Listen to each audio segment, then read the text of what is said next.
Olá, o CNJ, a Justiça da Justiça, oferece agora o programa que liga você ao judiciário em todo o país. É o nosso Link CNJ. O programa vai mostrar. Uma pesquisa feita pela Fundação Oswaldo Cruz mostra a realidade das presas que cuidam de filhos atrás das grades. A nova seção do Portal do Conselho exibe gravações de audiências públicas com especialistas e representantes do governo e da sociedade. O quadro Oitiva desafia seus conhecimentos jurídicos. O quadro O que é a Justiça para você abre espaço para suas ideias. E vamos ver as notícias do CNJ e de tribunais pelo país. O Link CNJ começa com a entrevista especial da semana. Fernanda Mui-Laerte. Eu converso agora com a pesquisadora Rosângela Peixoto Santa Rita, ela que é autora do livro Mães e Crianças Atrás das Grades, em questão Princípio da Dignidade Humana. Muito obrigada pela participação aqui no Link CNJ. Obrigada. Rosângela, você conviveu com grávidas e lactantes, e como é que é a realidade dessas mulheres? É uma realidade bem dura, né? Eu convivi muito tempo quando eu fiz minha pesquisa de mestrado e também no início quando iniciei o doutorado, e também muita visita quando eu estava atuando no Departamento Penitenciário Nacional, tanto entrevista como visitas à penitenciária, com inspeções, e a realidade é muito dura. A gente sempre fala que é uma invisibilidade dentro de uma pauta que é esquecida porque é invisível e não é tratada com a devida relevância. Achar que um fato de um lugar estar pintado ou ter um berço colorido significa que a gestão prisional está levando em conta isso, é um grande erro, né? Achar isso. Então, elas sofrem, as regras são pensadas para homens. Os filhos, na minha pesquisa, eu falo que as crianças são presas por tabela. É uma expressão que eu usei lá atrás, há quase 10 anos, e tenho usado muito hoje, né? Porque eu também continuo a minha militância. E elas são presas por tabelas, porque o espaço não leva em conta a particularidade de uma pessoa que tem filho e de uma criança, né? Não leva em conta. Eu sempre acredito nisso. Como é que foi essa pesquisa de campo e o que de fato você constatou nessas penitenciárias? Sim, assim, tem casos terríveis. Eu lembro um caso que foi muito recente, que a gente conversando com uma mulher encarcerada, e ela nos prantos, chorando, e a gente, por quê? E ela falava assim, olha, simplesmente veio uma pessoa da justiça, tirou a minha bebê, não sabia a data nem hora que ia fazer, e ela não teve nem tempo de dizer quais eram as rotinas da menina. Então, a gente que é mãe sabe que a criança tem uma certa rotina, então ela não conseguiu nem passar o mínimo da rotina para isso.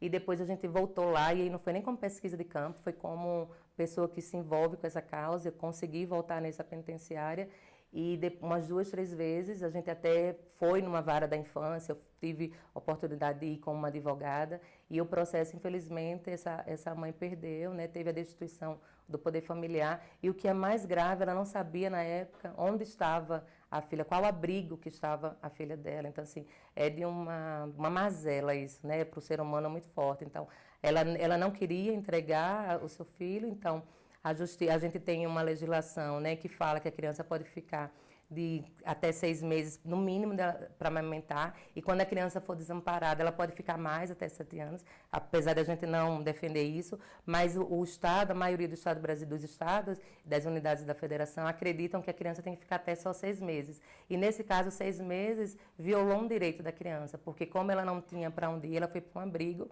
e infelizmente teve a destituição, porque é uma pena longa, e aí tem uma série de questões envolvidas, de justiça, de administração prisional. Ser mãe é um desafio constante, pelo menos quem é mãe diz isso, né? Agora, ser mãe atrás das grades não é fácil, e que tipo de realidade é enfrentada? Ser mãe, né, respondendo especificamente a sua pergunta, é que elas reproduzem regras prisionais exatamente iguais aos homens. E aí não dão essa especificidade. E aí tem vários exemplos que eu posso citar também, por exemplo, a questão de brinquedos, a questão de saída fora, né? Tem lugares que permitem. Se a criança está lá, ela pode sair, ela pode ficar com o parente fora, mas tem unidade que não permite isso, então a criança fica só naquele lugar. Ser mãe no presídio é não ter estrutura apropriada, não ter regras específicas, não ter uma equipe profissional para trabalhar tanto a entrada como permanência, como saída da criança. Agora, esse censo carcerário da mulher grávida e da mulher lactante, feito recentemente pelo CNJ, veio a somar, muda essa realidade? Claro que sim, né? E faz também, assim, todas as lutas dos últimos anos que aconteceram para priorizar a prisão domiciliar, né? Desde o inquérito até o interrogatório e a prisão em flagrante, deveriam ter dados, né? Para quando houvesse essa prisão da mulher, saber onde estão seus filhos, né? Aonde estão seus filhos, com quem estão seus filhos, se tem deficiência, o contato. Isso tanto antes da mulher entrar no presídio, como dentro do presídio. E esse levantamento do CNJ, me parece que ele vem justamente para agregar isso, para a gente parar desse tema ser invisível. Não acontece mais, e aí cada gestão prisional fazer, né, o que bem entende. 11 anos separam o seu livro da realidade de hoje, mas o que a gente pode constatar aí com base nessa conversa é que pouca coisa mudou. O que acontecia naquela época eram poucas pesquisas, a gente falava essa invisibilidade. Hoje em dia eu acho que não é invisível nesse termos, porque tem muita pesquisa, tem muita legislação que assegura. O que separa isso, que antes não tinham tantas legislações de garantia de direitos, que priorizassem, tem as regras de Bangkok, que naquela época não tinha. Hoje em dia tem, né, o marco regulatório da infância, que fala que o juiz pode substituir a prisão preventiva por uma prisão domiciliar com mães que tenham filhos até menores de 12 anos, que é a maioria, que a gente sabe. E o que acontece é que os impeditivos são muito da lógica de punição, porque dá para se ter menos encarceramento, mais prisão domiciliar, né, alternativas penais. Eu conversei com a pesquisadora Rosângela Peixoto Santa Rita, que é autora do livro Mães e Crianças Atrás das Grades, em questão o princípio da dignidade humana. Muito obrigada pela participação aqui no Link CNJ. Até uma próxima oportunidade. No próximo bloco, uma pesquisa feita pela Fundação Oswaldo Cruz mostra a realidade das presas que cuidam de filhos atrás das grades. Voltamos em instantes.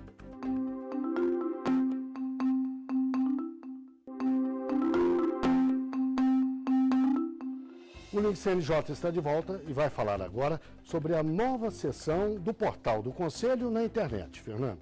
Guilherme, essa sessão reúne registros audiovisuais de grandes audiências públicas feitas pelo CNJ. São gravações com especialistas, juristas, representantes do governo e da sociedade civil.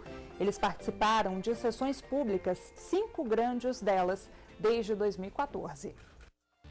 Caiu na rede é público e essa é a intenção do Conselho Nacional de Justiça. Uma nova seção criada no portal reúne vídeos de audiências públicas realizadas desde 2014. As gravações de quase 40 horas foram feitas com especialistas, acadêmicos, juristas, representantes da sociedade civil e do governo que participaram ao longo dos últimos 4 anos dessas audiências do CNJ.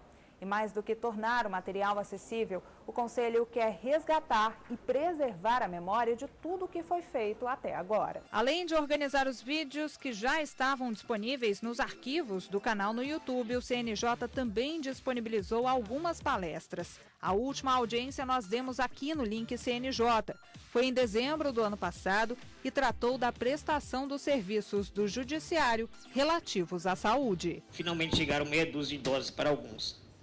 Porém, a grande maioria, país afora, continua sem medicação. Clicando no mesmo ícone de audiências públicas, o internauta pode conferir ainda todos os atos normativos que formalizaram as 5 audiências públicas feitas até agora e as notícias produzidas pela agência CNJ na cobertura desses eventos. Fernanda, vamos tocar agora num assunto que sensibiliza a sociedade em geral, inclusive a ministra Carmen Lúcia. Guilherme, nós vamos mostrar a realidade de mulheres grávidas que foram presas e deram à luz atrás das grades. Uma pesquisa da Fundação Oswaldo Cruz relatou toda essa situação e deu origem, inclusive, a um vídeo chamado O Nascer nas Prisões.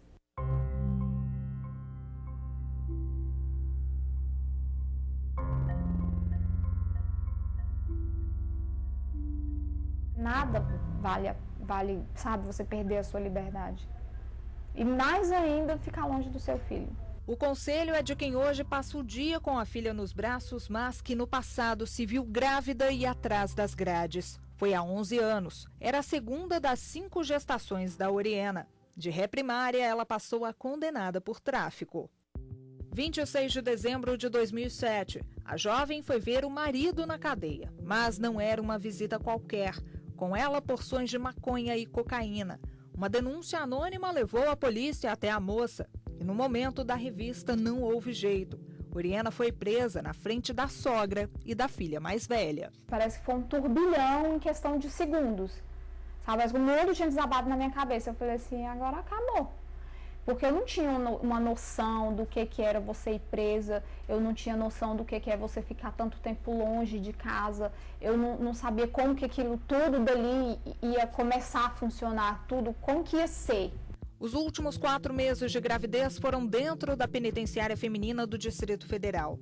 Neste período, o acompanhamento da gestação foi mínimo e nem o pré-natal foi feito. Você não tem assim, um acompanhamento lá dentro, é muito assim, precário essa situação, porque assim, lá tem tipo um postinho de saúde lá dentro, só que você não é acompanhada com um ginecologista, com um obstetra, não, é um médico, tipo um clínico que acompanha todo mundo. Se não é um clínico, é um psiquiatra. Situação bem parecida é mostrada no documentário Nascer nas Prisões, Gestar, Nascer e Cuidar. A parceria do Ministério da Saúde com a Fundação Oswaldo Cruz fala da rotina de mulheres grávidas ou que estão amamentando nos presídios do país. Eu fui presa porque eu estava levando droga para o presídio. Eu vim para ele não vir. Vim no lugar dele. Vou fazer 2 anos já, sem resposta, sem nada. Os depoimentos fortes são de mulheres que em 90% dos casos foram presas grávidas. Pelo menos 36% delas estavam algemadas na hora do parto. E a Oriana sabe bem como é essa sensação. Com ela, a situação foi ainda pior. Logo depois de dar à luz, a moça foi acorrentada. Quando esse policial chegou, ele pegou e me algemou. Ele me algemou com uma corrente. Ele chegou com uma sacola, tirou uma corrente mesmo de passar em portão, e colocou nos meus pés junto com um cadeado mesmo. Até 2016 não se sabia quantas mulheres grávidas ou lactantes estavam presas no Brasil. Mas isso vai mudar. O Conselho Nacional de Justiça determinou que seja feito um censo carcerário dessas detentas. O levantamento vai ser contínuo. Os últimos dados coletados apontam que até o dia 31 de dezembro do ano passado, havia 622 mulheres nessas condições. 373 eram grávidas, 249 estavam amamentando. São Paulo lidera este ranking. Vem seguido de Minas Gerais, do Rio de Janeiro e de Pernambuco. O Amapá é o único onde não há mulheres presas grávidas ou amamentando. Oriana se separou da filha hoje com 10 anos, quando a menina tinha apenas 6 meses. Outra dura realidade vivida por essas mulheres privadas de liberdade. No momento em que você, tipo assim, que eu entreguei, que eu vi ela indo e eu ficando, não tem palavras. É você engolir o choro, esconder a emoção e subir, pronto, e acabou. Os anos que passaram foram de superação. Hoje a ex-presidiária estuda enfermagem e traz do passado a certeza do que não deve fazer novamente. Eu errei, mas eu acho que eu precisei passar por isso. Eu acho que a gente, às vezes, na vida precisa passar por certas coisas para dar valor em outras e ver que não compensa certas coisas na vida, nem por nada e nem por ninguém.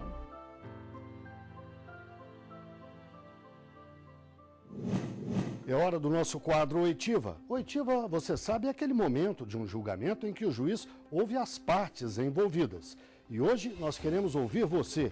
Por isso perguntamos: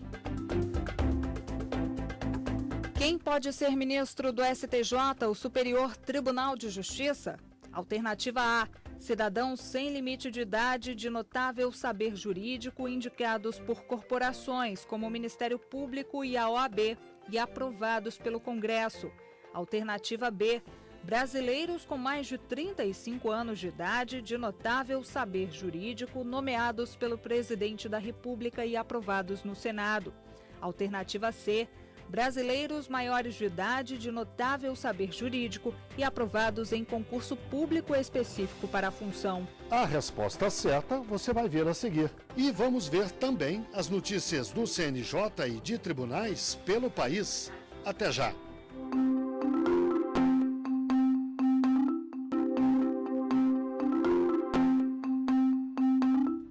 Link CNJ está de volta com a resposta do nosso quadro Oitiva. Hoje nós perguntamos: quem pode ser ministro do STJ, o Superior Tribunal de Justiça? A resposta certa é a letra B. Podem ser ministros do STJ os brasileiros com mais de 35 anos de idade, de notável saber jurídico, nomeados pelo presidente da República e aprovados no Senado. Agora vamos ver notícias do CNJ. Estão abertas as inscrições para os cursos online do Conselho Nacional de Justiça. Os temas são variados. Tratam, por exemplo, de improbidade administrativa, gestão documental no Poder Judiciário e do papel do Conselho. Eles são de graça e autoinstrutivos, o que quer dizer que não há necessidade de instrutores. Não existe restrição de idade ou escolaridade para participar. As turmas são abertas a cada 2 meses. Só no ano passado, quase 20 mil pessoas fizeram os cursos oferecidos pelo CNJ na internet. Para se inscrever, basta acessar o site www.cnj.jus.br/EADCNJ. 4 comissões permanentes do CNJ agora têm nova composição. Os integrantes foram nomeados pela presidente do Conselho e do STF, ministra Carmen Lúcia. O conselheiro Aloísio Correia da Veiga vai presidir a Comissão Permanente de Eficiência Operacional e Gestão de Pessoas. Já a conselheira Daldice Santana vai comandar a Comissão Permanente de Acesso à Justiça e Cidadania. A Comissão Permanente de Gestão Estratégica, Estatística e Orçamento fica com o conselheiro Rogério Nascimento. E o conselheiro Márcio Schiffler é o novo presidente da Comissão de Tecnologia da Informação e Infraestrutura. O Conselho Nacional de Justiça aprovou na última sessão virtual o Plano Estratégico Nacional de Formação e Aperfeiçoamento dos Servidores do Poder Judiciário. Com ele vão ser definidas as metas e as diretrizes de cada tribunal no desenvolvimento de cursos que aprimorem a qualidade do serviço prestado. O plano é dividido em 4 focos: o fomento ao desenvolvimento profissional, a integração, a qualidade da formação e o aperfeiçoamento dos servidores da primeira instância. Ao todo, 10 metas de gestão de pessoas foram fixadas em pelo menos 50% dos tribunais. Na última sessão, o Conselho Nacional de Justiça tratou, em caráter de urgência, entre outros processos, de uma resolução do Tribunal de Justiça do Piauí que alterava as formas de eleição, data de posse e tempo de mandato de eleitos para cargos diretivos do TJ. A resolução possui 2 artigos e foi por causa deles que o processo chegou ao CNJ. O principal argumento é de que a resolução viola a lei orgânica da magistratura, já que, entre outras mudanças, altera o mandato dos eleitos por mais 7 meses e a data da posse. Pela LOMAN, o mandato só pode durar 2 anos. Ao analisar o pedido, o relator, conselheiro Márcio Schiffler, votou pela suspensão do artigo que muda o tempo de mandato. Ele foi acompanhado por todos os conselheiros. A outra parte da resolução, que trata da posse e do período de eleição, será analisada durante o julgamento do mérito. Temas semelhantes também estão em discussão no Supremo Tribunal Federal. Os conselheiros também analisaram um pedido de revisão disciplinar encaminhado por um magistrado condenado à aposentadoria compulsória com vencimentos proporcionais ao tempo de serviço. Ele é acusado de cometer irregularidades no exercício do cargo, como liberação de armas de fogo sem registrar em atas e atrapalhar investigações. O relator do processo, o conselheiro Henrique Ávila, recomendou a pena de disponibilidade. Após vista, o conselheiro Rogério Nascimento abriu divergência e julgou o pedido improcedente. Ele foi seguido por outros 7 integrantes do plenário. É hora do Giro pelo Brasil. São as informações que chegam de todas as regiões do país. O Supremo Tribunal Federal concedeu habeas corpus a mulheres grávidas ou que tenham filhos de até 12 anos e estejam presas preventivamente. A decisão da segunda turma permite que estas mulheres em prisão preventiva cumpram pena em casa, em prisão domiciliar. O voto do relator, ministro Ricardo Lewandowski, foi seguido pela maioria dos ministros. O caso chegou ao Supremo depois que advogados que atuam na área de direitos humanos alegaram que a prisão de mulheres que tenham filhos de até 12 anos causa uma série de riscos a elas e às crianças, tanto durante a gravidez quanto depois do parto e no desenvolvimento dos filhos. Os ministros Ricardo Lewandowski e Celso de Mello fizeram duras críticas ao sistema penitenciário brasileiro. Seguramente, mais de 2.000 pequenos brasileirinhos que estão atrás das grades com suas mães, sofrendo indevidamente contra o que dispõe a Constituição e contra o que dispõe o direito positivo brasileiro, as agruras do cárcere. Este processo trata de um gravíssimo drama humano, pois concerne aos filhos do cárcere, que nascem sob o signo da servidão penal e vivem e crescem nos domínios sombrios do sistema penitenciário brasileiro, vítimas da iniquidade, da opressão, do descaso, do tratamento ultrajante e da indiferença do poder público. A concessão do habeas corpus coletivo não impede a Justiça de impor outras restrições contra as presas. 65 magistrados e 54 servidores do Estado da Paraíba participaram do treinamento da nova versão do Banco Nacional de Mandados de Prisão. O banco está sendo implantado pelo CNJ nos tribunais de justiça do país. O treinamento foi aplicado pela juíza auxiliar do CNJ, conselheira Maria de Fátima Alves da Silva, e pelo juiz conselheiro Marcelo Mesquita da Silva. Segundo a conselheira, 6 estados já se encontram em condições de integrar o sistema. Nós vamos inicialmente fazer um histórico de como foi criado esse novo sistema, como foi que se deu essa evolução, por que a necessidade dessa evolução, apresentar aos magistrados e aos servidores, e depois vai haver um treinamento de ordem prática. Esse treinamento vai habilitar tanto magistrados quanto a servidores, quanto a utilização correta do sistema. Segundo a orientação do CNJ, haverá um prazo de até 60 dias para que os dados sejam inseridos no novo sistema. O acesso aos dados de presos provisórios e definitivos permitirá a todos os magistrados do país avaliarem melhor os processos. Juízes acreditam que com a implantação do novo banco terão uma visão mais clara da realidade do sistema prisional no país. O novo sistema vai permitir que, pela primeira vez, seja organizado um cadastro nacional de presos e pessoas procuradas pela Justiça. Hoje nós temos o Banco Nacional de Monitoramento de Prisões 2.0, que é já uma versão mais nova e que vai trazer mais dados e vai atualizar melhor o sistema prisional do Brasil. É uma ferramenta nova que é necessário que haja esse treinamento para que os servidores possam implantar, ou seja, fornecer os dados. É necessário que haja a alimentação do sistema para que o sistema fique atualizado.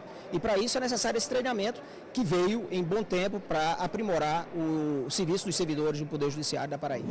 Em 2017, aumentou a participação do Ministério Público Federal no combate ao trabalho escravo. Mais de 70 ações foram abertas na Justiça Federal para apurar esse tipo de crime.